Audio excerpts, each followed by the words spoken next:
Well, I've got tons of headline type stuff for you, things that you may not have seen on the mainstream media. So stick with me, folks, and I'll be right back.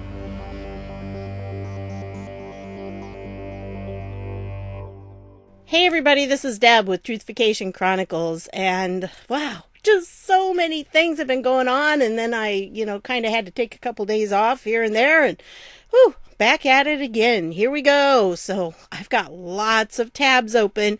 First of all, I want to start out with this. If you are on Parler, and I'm going to say it the French way because I was a French teacher, so I'm going to say it like parler.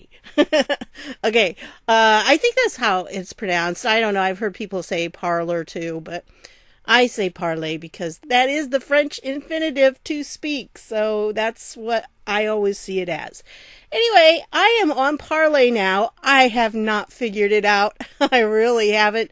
And I'm learning a lot all the time. But hey, if you want to follow me, go for it. All right? Just in case I get booted off of Twitter or something else.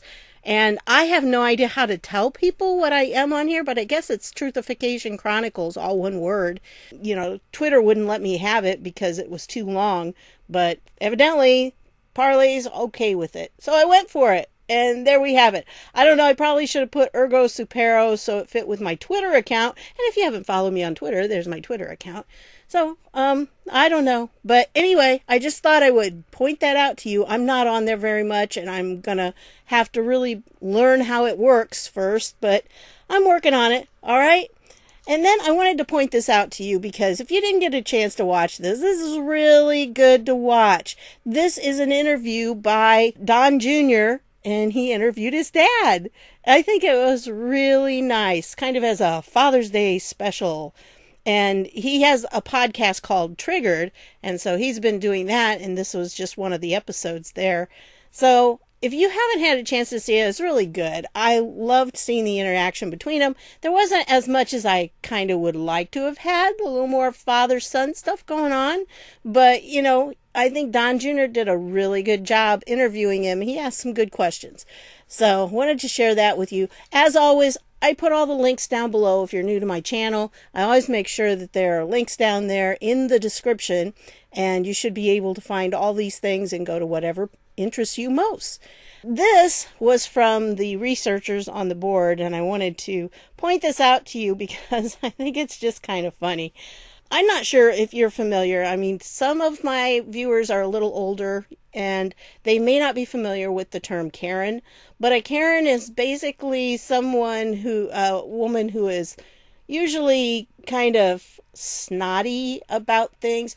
It's like if you were in a grocery store, she'd be the person to say, I want to talk to the manager. You didn't do this right, or you didn't do it. Yeah. So Karens are just really, not usually very nice people if they call them that. Now, if your name happens to be Karen, please, I don't mean that against you, all right? I'm just saying that's the term that they're using for a woman who is a pain in the butt, okay? So I wanted to show you this because that's what they called them. And her name actually is Karen, but it's with an I-N instead of E-N. And so she posted this. All right, this was her poll, and she wanted to find out who will win the presidential election in November. And so she puts out this poll that's like this, which, it's like, okay, who do we think she wants to win? Well, guess what? They said someone else. 98%. And look how many votes there were. 101,392 votes. And 98% of them were for someone else. So I thought that was pretty funny. Well, if you look down here, then she started going at it. And she wanted to, down here at the bottom, she wanted to, kind of get mad at us about it. She said, I'm glad you, and this is what they call us, not MAGA, but magats, maggots, could get off your tractors long enough to put your gun down and pick up one of them fancy Twitter machines. Oh, what, how nasty is that? Well, then somebody posted this, which I think is just too funny. Farming done by dumb, uneducated, redneck, inbred hillbilly hicks. And look at that beautiful field being combined. Oh, love it. And then the mud pit at Chaz. Farming done by intellectual, well-educated progressive liberals. Oh, I have some stuff later on that's not funny, but you gotta laugh when you can laugh. And I thought this was beautiful. Whoever did that, yay for that farmer. Good job. Woohoo. Oh, I'd like to see some corn mazes maybe later on, when it gets closer to the election and they start harvesting. It would be really cool if they would do some of their cornfields this way. Be really neat. So anyway, I thought that was worth sharing. I'll put the link down below and you can check it out for yourself. But that poll definitely didn't go the way that Karen expected it to. Then I wanted to share this from Mark Levin. He says, in addition to being a pathological liar most of his 44 years in politics, Biden is mentally incapacitated, and everyone knows it. This is the big issue the Democrat Party and their media will ignore or downplay right up to the election. They must not get away with it. And then down here he said, Biden is unfit to be president. And poll, 55% believe that Biden potentially has early stages of dementia. 55%. That's over half the population. I mean, that's kind of crazy, isn't it? So, I don't know. By the way, if you have Twitter, has this happened to you? It tells me, see, it says there's one here in my messages, but when I go there, there's nothing new. And if you sent me a message and I haven't responded, maybe it's because I didn't see it. I don't know. I think it messes with my brain sometimes. But anyway, I wanted to show you this because this was a statement that Kayleigh McEnany put out at the very beginning of the press conference today. She just does such a good job with these press conferences. We're actually going to see another clip of her in a minute. But Juneteenth is what they were talking about. And I want you to remember that we had the first black president for 8 years. And I just don't remember him ever trying to get Juneteenth as a national holiday. He could have done that really easily. Why didn't he? I don't understand. And it seems that if you look at Google searches, that you're going to find out that people weren't really searching for it until President Trump brought it up. So here's the statement she gives out.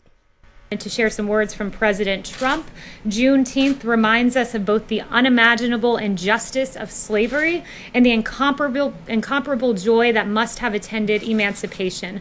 It is both a remembrance of a blight on our history and a celebration of our nation's unsurpassed ability to triumph over darkness. That ability is rooted in the fundamental goodness of America and the truths upon which we as a nation declared an end to our status as the subjects of a monarch and emerged as a free and independent people. Those truths that all men are created equal by the hand of God, endowed by our Creator with the right to life, liberty, and the pursuit of happiness. So I thought that was well said. I mean, that really does put it all in perspective.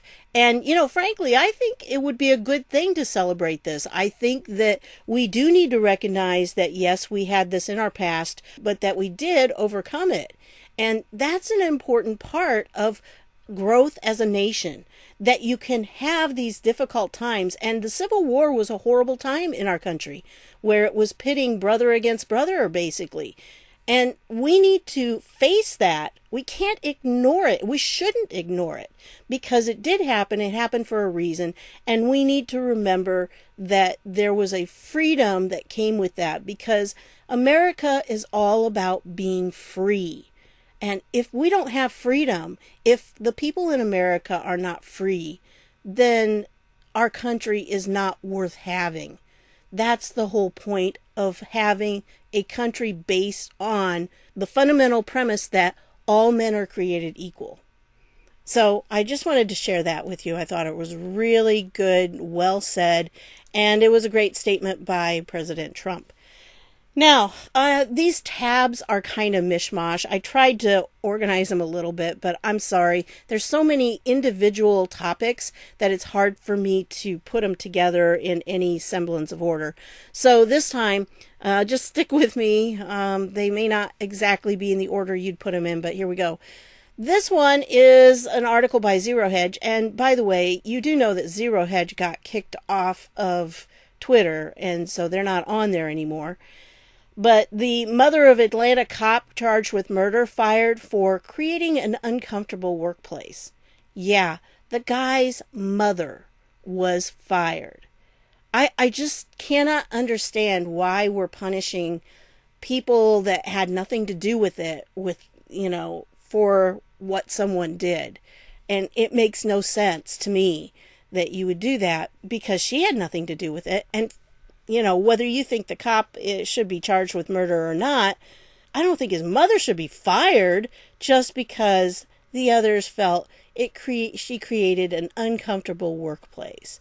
I'll leave the article down below. It just really is kind of sad that this is where our country is right now. And then I wanted to show you this one because this guy, that's Georgia City Council, asked mayor to resign over rant saying privilege is wearing $300 Beats headphones while living on public assistance.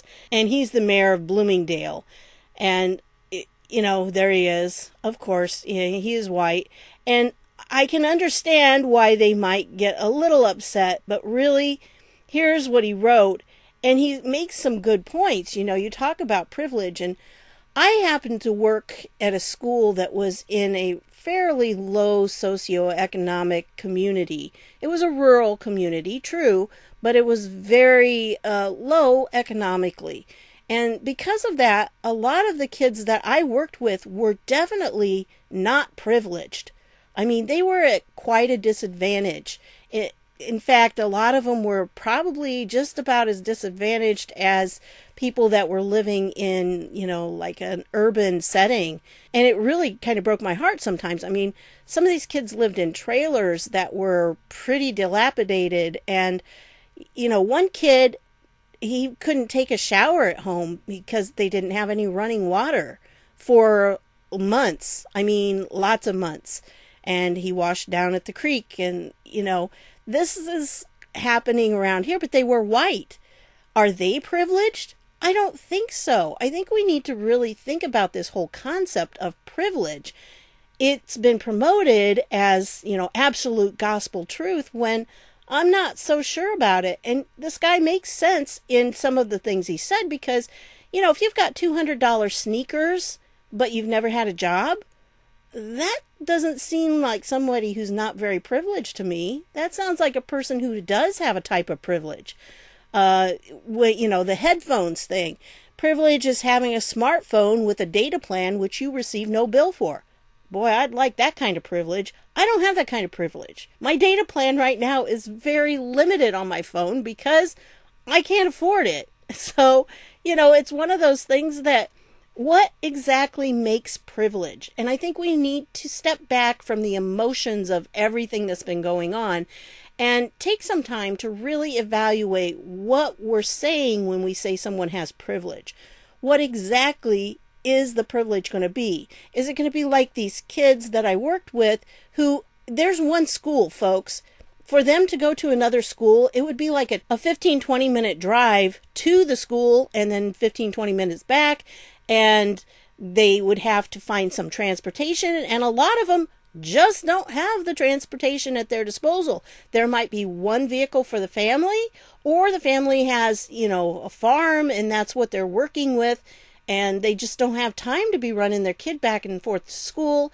In fact, because the school was so small, they discussed closing it. And if they would have done that, the main reason they didn't is because a lot of the kids would have had to be on a bus for 2 hours to get to the school that they were supposed to get to. I mean, that's just not going to work out. It's not right. And when you're out here, it's definitely a disadvantage. And because of that, whatever the school was going to teach and however the teachers were going to teach it, that's what they were stuck with. There was no school choice for them. Not really. So it's one of those things that, you have to look at what you define privilege as and exactly what is going to be the privilege. Now, you might say, well, because they're white, they would still have more of an advantage when they go somewhere, when they go to a college or something. Would they? Because if it was up to them with their low SAT scores, which some of them had pretty low SAT scores, and it was some black or Hispanic or Asian kid who's going to get it? Well, they're not going to get the position. It's going to be somebody else. So I really think, we have to look at it this way. I mean, honestly, remember, if white people are just so disadvantaged, why did Elizabeth Warren have to claim she was something other than white to try to get an advantage when she got her schooling? Really. And, some of the things, like I said, he points out here, I thought were pretty good. I'll leave this down below so you can read the whole thing. It was kind of long, but, he did raise some points, but of course now he has to resign immediately. So that's the price people are paying. It's really kind of sad that this is what's going on, that people are being forced out just because they express an opinion. And then I wanted to show you this. This is, speaking of forced out, this was an interview that Martha MacCallum did with this guy right here, who was the chief of staff for Bolton. And here's what he has to say. Because I don't believe national security advisors should be revealing internal candid discussions with the president. The president has to be able to know that whatever he says in those discussions won't be made public. And if he thinks they're going to be made public, a president won't consult with experts. And I think that's a very dangerous prospect for our national security. So, yeah, it goes on. I mean, it's about a 3-minute interview there. And I'll leave the link down below so you can see this. This is a Daily Caller article about it. And I really think that he makes a very good point right here, because it's important for a president to be able to trust the people that he's talking to. There are a lot of decisions a president has to make. And quite often what they do is they bounce ideas off of these advisors. That's what they're supposed to do. But if you're always worried about who's going to make up some stories about you to get a book deal, it's a scary position to put our president in, because then what does he do? He doesn't get the advice that he needs to have. And ironically, what I think is kind of funny is that Bolton is upset because Trump didn't always listen to what he had to say. But the whole point with Trump is that he likes hearing dissenting voices because he doesn't want to surround himself with yes men. He has people that will say, wait a minute, have you thought about this? This could be bad, that could be bad. That's not a bad thing for him. That's how he leads. He listens to dissenting voices and he sifts through and he finds what is the most valuable information he gets, and then he can put it together himself. Whereas Obama, I think he just had yes men all around him. And so anything that he wanted to do, they said, yes, sir, yes, sir, yes, sir. And I don't know of anybody ever, I never saw an article about any of Obama's people contradicting him and being at odds with him, which is not good, okay? That's not a good thing. You don't want a leader that has just yes men. Well, this is definitely not a yes man. Katie Hopkins, I really feel bad about this. Katie Hopkins has been suspended from Twitter. Now, if you don't know her, she's sometimes on Hannity. She's a Brit. And she had 1 million followers. She was verified. She had the blue check, which meant she was verified. And what did they do? They suspended her account right there. Why? Because they said hate speech. But here's the thing about hate speech. It is so much in the eye of the beholder. It really is. I have this brother who really does not like cats at all. So some of the things he says are, hate speech about cats. But somebody else who doesn't like cats would probably not see any problem with them at all. So it's one of those things that it's just his preference. He doesn't like the animals for some weird reason. So that's what he says about them. But it doesn't mean that, it really is hate speech. Now, obviously, there are some things that probably would be generally accepted as that, but we have to be careful on that. And for instance, when YouTube decides whether or not something should be monetized, they have a section on hate speech. But the problem is, it's how it's perceived. And this is where the real trouble comes in. It's hard to define hate speech, and that makes it difficult to really know whether something is or isn't. And because of that, this idea of hate speech, it's being weaponized nowadays because those on the left like to say that anything they disagree with is hate speech. And it's just simply not that way. So Katie Hopkins, who I never, ever heard of saying anything that was hateful, that's what the situation is. Here's an article about the whole thing, and I'll leave that for you so you can read it if you want to. But yeah, there she is. She got booted. They permanently blacklisted her. And part of the problem is there is a group that's going around doing this, that they find conservatives they don't like, and they just wait until they say something just slightly wrong, and then they blacklist them. And here, Twitter even de-verified her account, and then they banned her on hateful conduct. So, it's a scary situation out there right now when it comes to free speech. Well, here's something else when you're talking about freedom. Gavin Newsom has come out, and he's the governor of California, in case you don't know that. He has come out with this and said you are now required to wear a mask in public spaces. So if you're visiting California, please remember that. But here's the thing. A lot of people in California are not happy about it. And then there's a lot of shaming going on, saying that people who don't want to wear the masks are selfish. So, I just want to point that out, that this is the tactic that's being used. Well, if you happen to live in California and you're not happy with how Gavin Newsom has, handled things, well, guess what? Here's a recall that you can sign up. And I think you can pass them around, petition instructions, you can download it, and then pass it around to people that you know. It's going to take quite a few signatures, as I understand it, but go for it, folks. If you can, I think it would be time to do that. By the way, ironically, right before he required masks, I think it was 9 days before that, his brother-in-law is working for a company, and they were trying to get Chinese masks approved by the government, and the government just finally approved them, and then 9 days later, guess what? They're required. Not saying there's any connection there, but... Okay, now we have Kayleigh McEnany just telling the fake news press what's what. And I thought this was really good because there's a lot of stuff going on about the rally coming up on Saturday, which you should see this Saturday morning, I hope. And so Saturday night, you got to make sure you watch that rally because it's going to be great. I can hardly wait to see POTUS up there, going at it because he's one of those people that is so energized by other people. He's definitely an extrovert. And for him, being with other people, being in that environment with the crowd and everything at the rally, that's going to make him just sparkle and shine and going to give him tons of energy to keep going. So watching him online, if that's the best you can do, go for it. I hear they've got 1 million people that have requested tickets. And remember, the tickets are free. Don't let anybody try to lie to you about that. Anyway, here she is responding to a question. Well, the question and then the response. I think you'll appreciate this. Thank you, Kayleigh.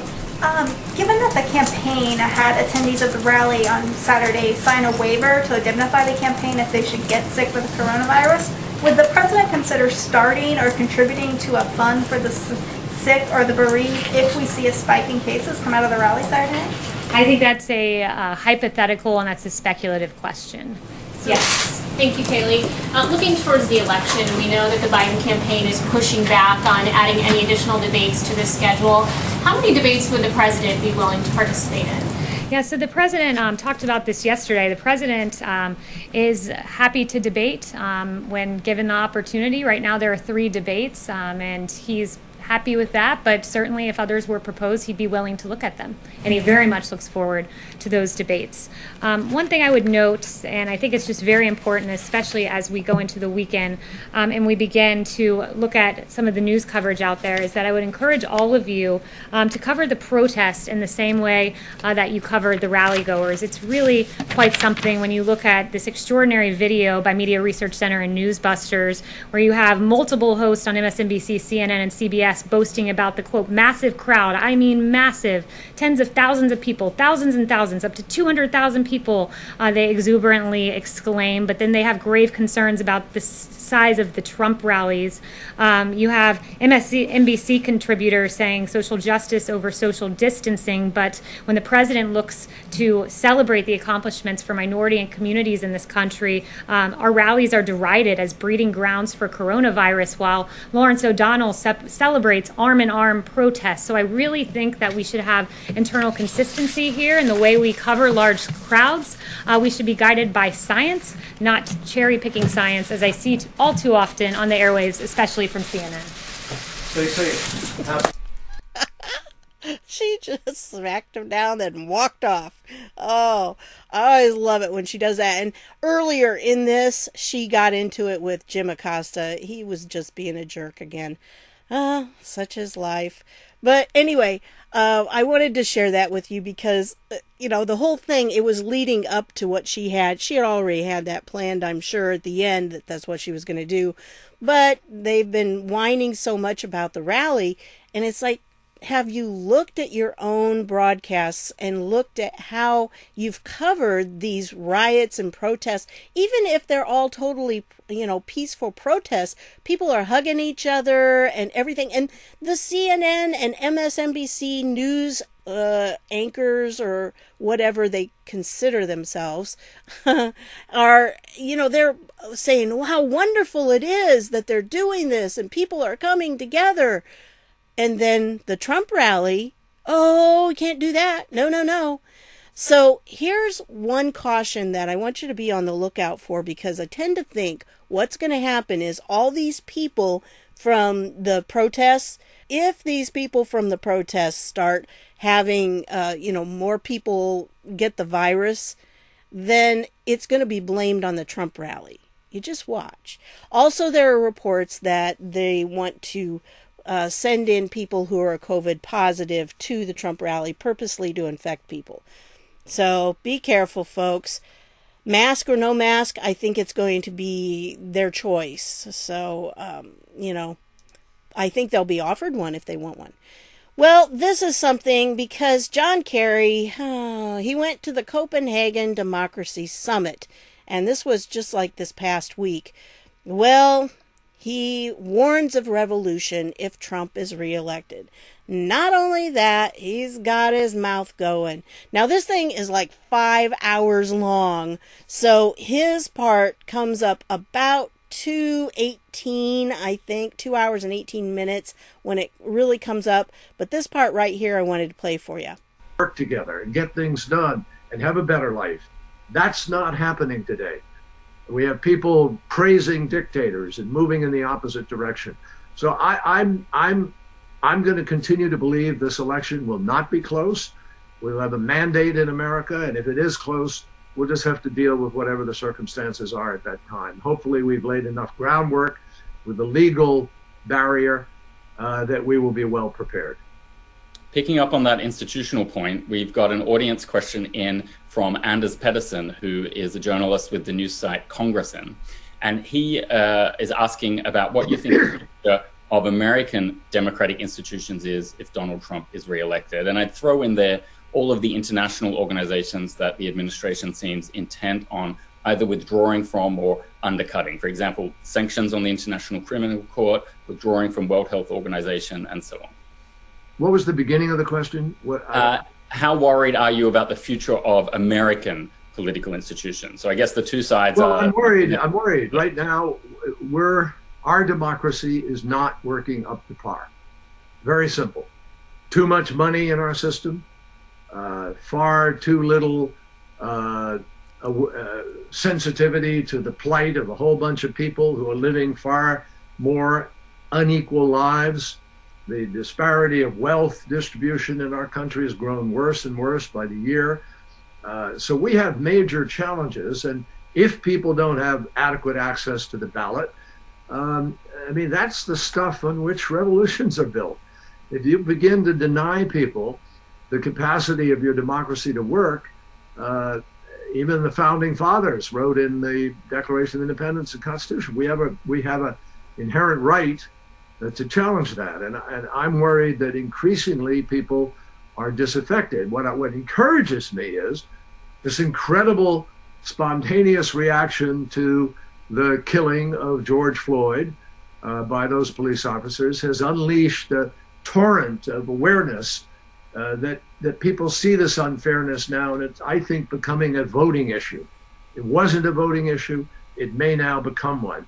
So this is going to be a fascinating year. We have not had a year like this in the United States since 1968, when Martin Luther King was assassinated and Bobby Kennedy assassinated, and we had major challenges in our streets.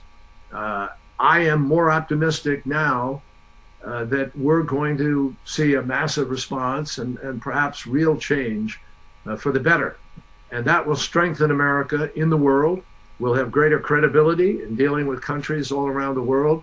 And if we get a new president who the world respects and is ready to listen to and believe, I think you'll see a world of difference in other countries too. Yeah, Mr. Globalist himself.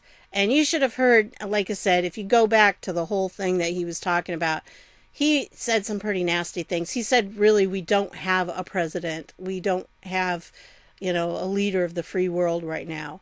It was sad. It really was sad what all he was saying. But I wanted to show you that because I think it's important for us to be aware of what the globalists are talking about and how they view what's going on.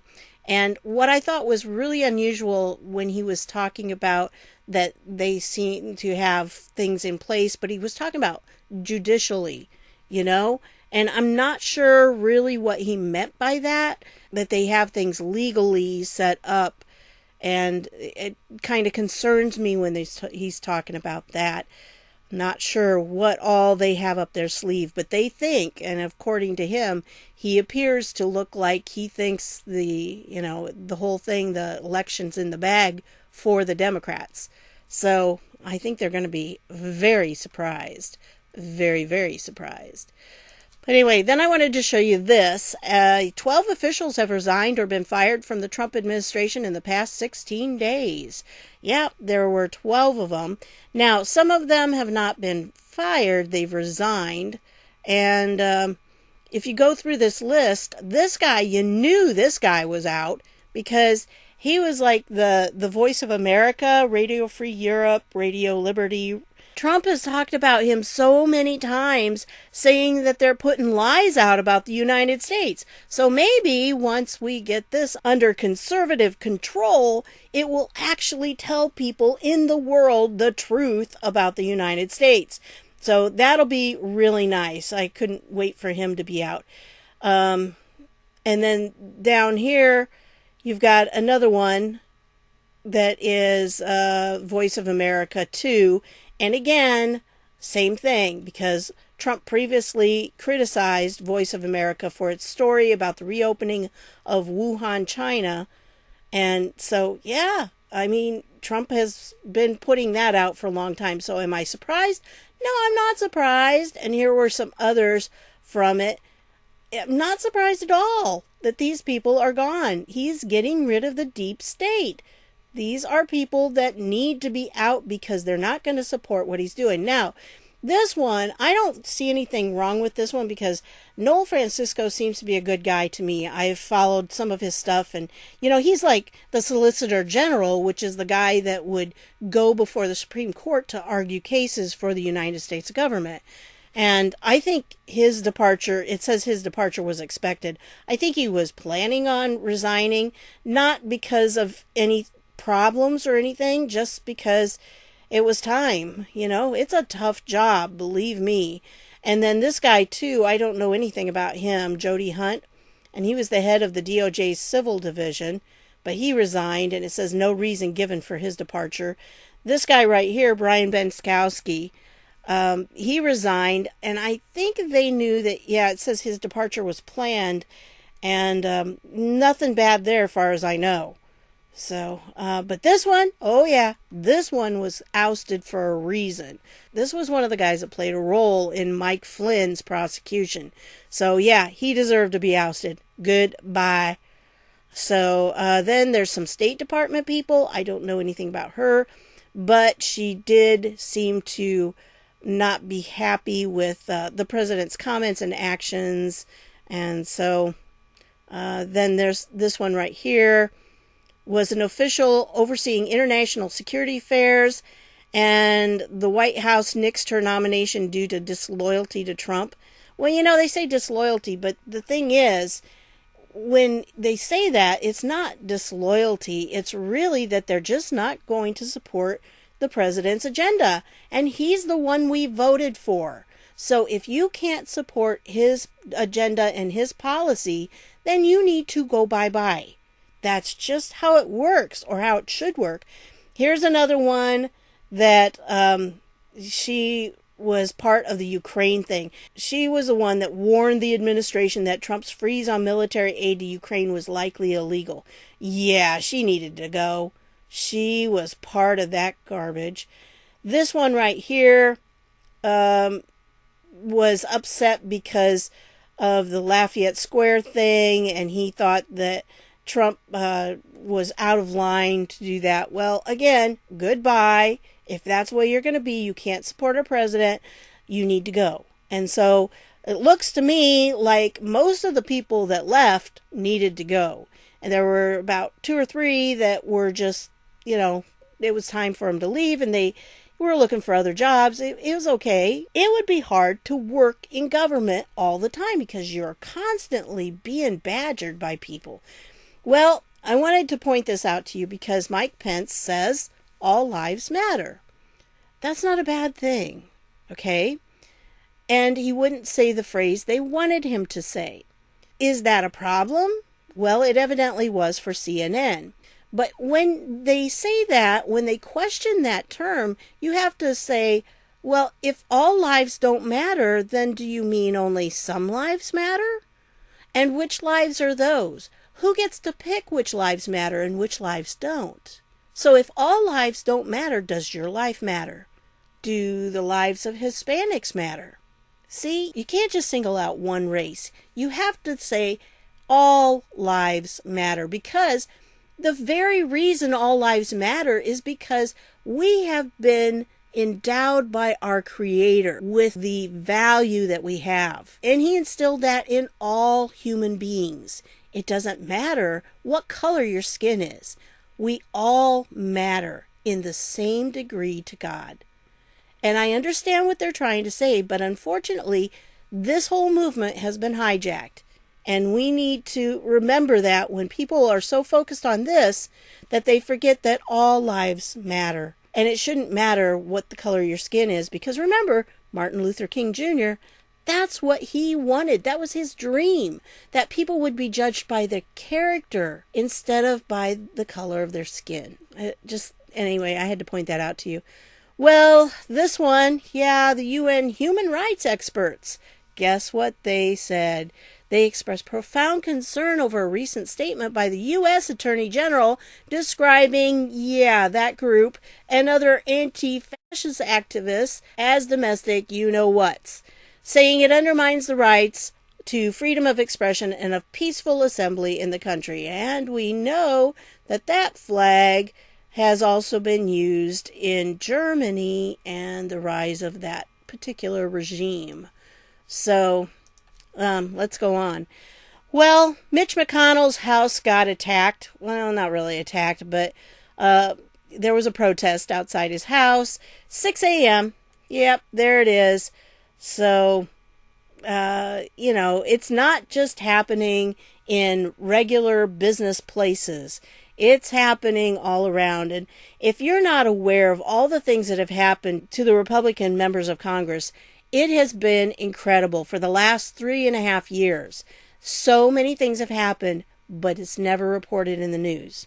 I found out about a couple of them because I went to the Department of Justice website, and I found out that there had been somebody who broke into one of the lawmakers' houses, and, it's not reported in the news. Why not? But I guess it's okay because they're Republicans, right? I don't know. Anyway, I wanted to show you this one. Again, the A word. So, Tennessee lawmakers passed this bill. I think this is wonderful. Going to be interesting to see, because I'm sure you know who's going to challenge it, the PP there. So we'll see. It's going to be interesting. Now, this is just kind of a public service here for you. If you want to make sure you're not being tracked, you might want to check your phone.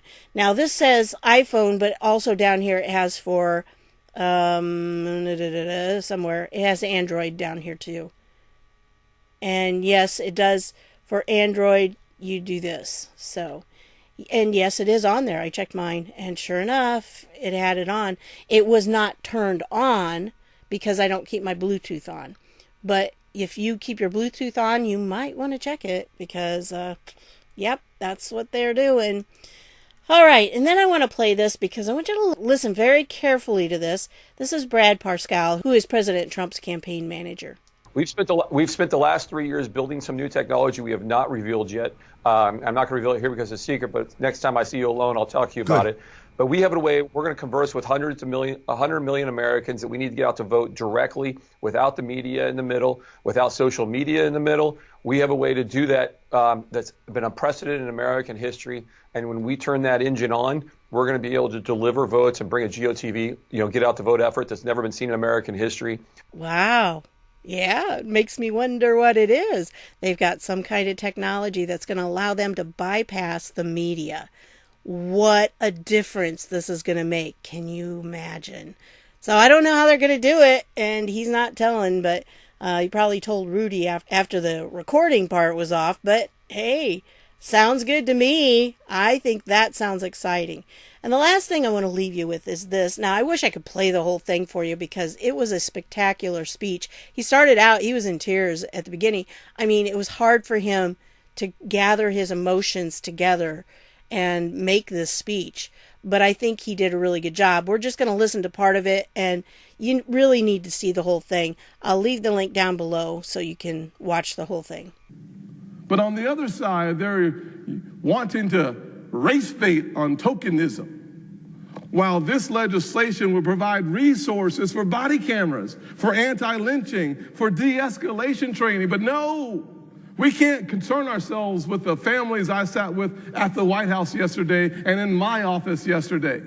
Instead, we want to play politics because this is 2020 and we're far more concerned about winning elections than we are having a serious conversation on reform in this country. No, we would rather have a conversation about tearing this country apart, making it a binary choice between law enforcement and communities of color instead of working for the American people, bringing the reforms to the table so that we have a chance to balance this nation and direct her towards due north. No, that's too much to ask on June the 17th, 5 years later. I started this conversation on body cameras in 2015, on the Walter Scott Notification Act in 2015. But no, we want to have a political conversation. I reject that. So yeah, I mean, he really drove home the point, I think, that we're so busy having politics play out right now that the Democrats just don't want to get together with anything. They can't even come together and come to the table to discuss these things. And he laid out the different points of the bills that both the House and the Senate have in common. And there are some things that they want to see happen that both sides want to see. But the Democrats can't lay aside the politics long enough to get it done. So again, I'm going to put all the links down below. Make sure that you watch this one because it was well worth it. It is a great speech that he made. So that's what I've got for you on this one. I want to thank you for stopping by, and I'll see y'all later.